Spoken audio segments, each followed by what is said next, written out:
दोस्तों, सनातन धर्म में जीवन को जन्म से मृत्यु तक संस्कारित करने की परंपरा है। ऋषि मुनियों ने मनुष्य के पूरे जीवन को 16 संस्कारों से बांधा ताकि इंसान केवल जीवित ना रहे बल्कि संस्कारों से युक्त श्रेष्ठ जीवन जी सके। आइए अब एक एक करके इन 16 संस्कारों को समझते हैं। गर्भाधान संस्कार, यह पहला संस्कार है जब माता पिता संतान की कामना करते हैं। इसका उद्देश्य है कि बच्चा केवल शारीरिक संबंध से नहीं बल्कि शुद्ध भाव और अच्छे संकल्प से जन्म ले। माना जाता है कि माता पिता की मानसिक और आध्यात्मिक स्थिति संतान के गुणों पर असर डालती है। पुंसवन संस्कार, गर्भ के तीसरे महीने में यह संस्कार किया जाता है। इसमें शिशु की सेहत, बुद्धि और उत्तम गुणों की कामना की जाती है। साथ ही माँ को सकारात्मक वातावरण और अच्छे विचार दिए जाते हैं। आज भी विज्ञान मानता है कि गर्भावस्था में माँ की सोच और वातावरण बच्चे पर गहरा असर डालते हैं। सीमंतोन्नयन संस्कार, गर्भवती माँ के मानसिक और भावनात्मक स्वास्थ्य के लिए यह संस्कार किया जाता है। इसमें माँ को अच्छा संगीत, प्रेरणादायक कथाएं और खुशहाल वातावरण दिया जाता है ताकि बच्चा भी गुणवान बने। यह संस्कार हमें सिखाता है कि गर्भवती माँ का ध्यान रखना सबसे बड़ी जिम्मेदारी है। जातकर्म संस्कार, शिशु के जन्म के तुरंत बाद यह संस्कार किया जाता है। इसमें शिशु के कान में भगवान का नाम बोला जाता है और घी या शहद की बूंद दी जाती है। इसका अर्थ है कि जीवन की शुरुआत ईश्वर स्मरण और पवित्रता से हो। साथ ही यह संस्कार माता पिता और परिवार को याद दिलाता है कि बच्चे का पालन पोषण जिम्मेदारी से करना चाहिए। नामकरण संस्कार, जन्म के कुछ दिन बाद शिशु का नाम रखा जाता है। ऋषि मुनि नाम रखते समय ग्रह, नक्षत्र, राशि और अर्थ का ध्यान रखते थे। एक अच्छा नाम केवल पहचान नहीं बल्कि बच्चे के व्यक्तित्व और स्वभाव पर भी असर डालता है। निष्क्रमण संस्कार, जब बच्चा पहली बार घर से बाहर ले जाया जाता है तब यह संस्कार होता है। इसमें सूर्य, वायु और धरती से आशीर्वाद मांगा जाता है। इसका मतलब है कि बच्चा अब केवल परिवार का नहीं बल्कि पूरी प्रकृति और समाज का हिस्सा है। अन्नप्राशन संस्कार, जब बच्चा पहली बार दूध के अलावा ठोस भोजन करता है तो अन्नप्राशन होता है। इसमें बच्चे को खीर या चावल खिलाया जाता है और उसके स्वस्थ व दीर्घायु की प्रार्थना की जाती है। यह संस्कार बताता है कि भोजन केवल शरीर के लिए नहीं बल्कि जीवन का आधार है।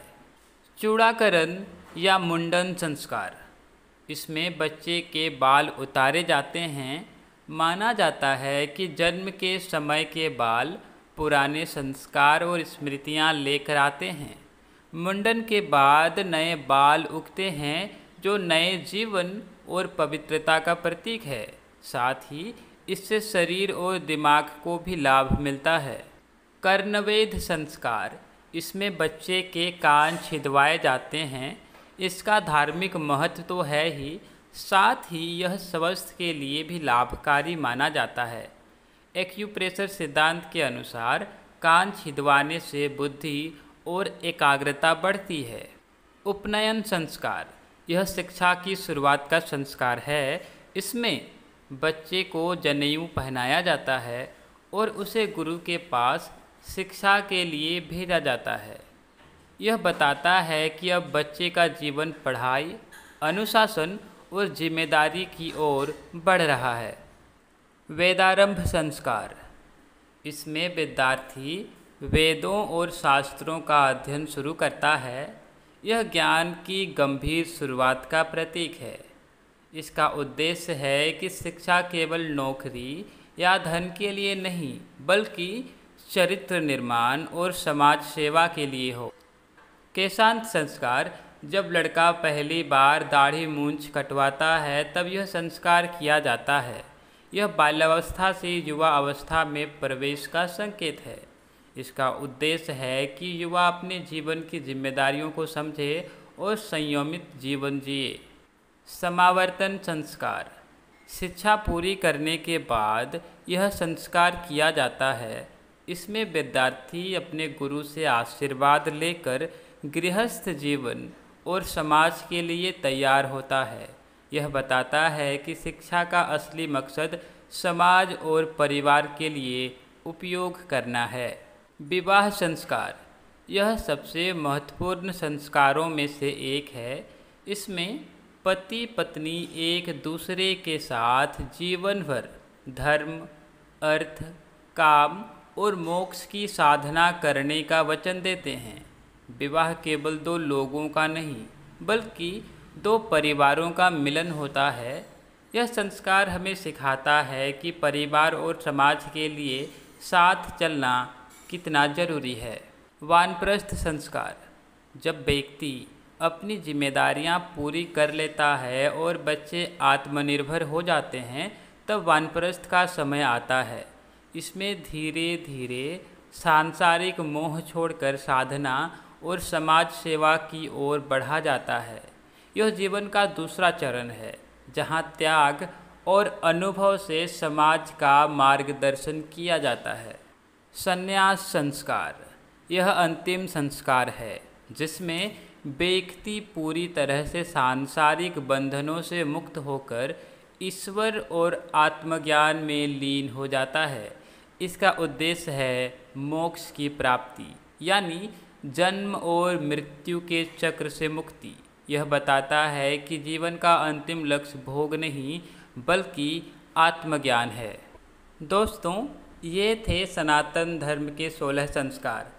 इनसे हमें यह सीख मिलती है कि जीवन का हर कदम धर्म और ईश्वर से जुड़ा हुआ है। संस्कार हमें याद दिलाते हैं कि हमें सिर्फ जीना नहीं, बल्कि सही ढंग से जीना है। अगर यह वीडियो आपको अच्छा लगा हो तो इसे लाइक कीजिए, अपने दोस्तों और परिवारों के साथ शेयर कीजिए और इस चैनल को सब्सक्राइब करना मत भूलिएगा। अगले वीडियो में फिर से मिलेंगे, तब तक के लिए धर्म और संस्कारों से जुड़े रहिए।